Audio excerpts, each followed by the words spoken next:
been working on this for such a long time, and your views are very, very clear. What is it with Pakistan and terrorism? That is something, I mean, in spite of knowing, what Pakistan has been doing, it seems half of the West, or at least the majority part of the West, is not aware of it. What is going on? I don't think that Pakistan, when it was created, was destined necessarily to become a terrorist state.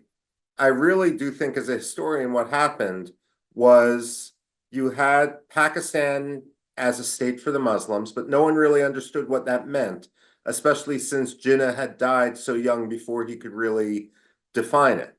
Now, in 1971, of course, Bangladesh became independent, and it became independent as an ethnic movement.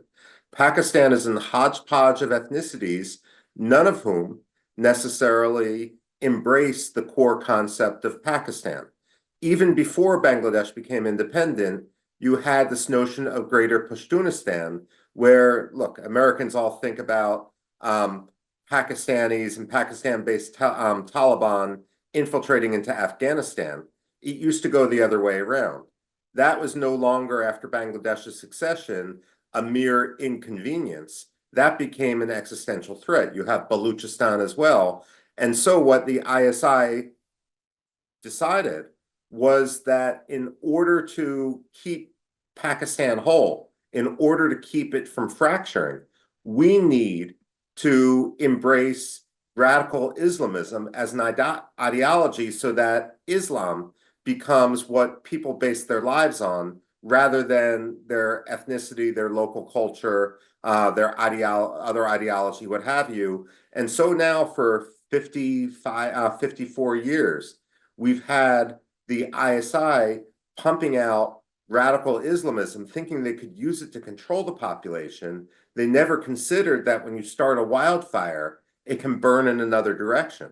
So when the Pakistanis say we're victims of terrorism, you know what? The Pakistanis are right. What they're leaving out, though, is they're the sponsors of the terrorists who have killed thousands of Pakistanis themselves. Now, look, I've been to Islamabad, and for any of your listeners who have been to Islamabad, it's a lovely city. It's a new city, an artificial city that was built in the early 1970s. And so it's like an oasis in the middle of Afghanistan. I've sat with the former ISI chief in the Islamabad Club, which is an oasis inside of the oasis.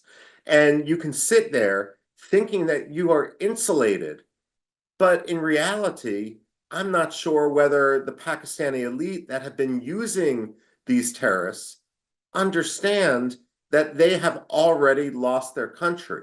Karachi is the former capital, the largest city, is already lost. It's not going to be possible to extricate these terrorists. And so, given that these terrorists exist, the Pakistani society, the Pakistani leadership continues to try to direct them outward to Kashmir, to Punjab through the Khalistan movement, and so forth, rather than deal with the monster they themselves have created.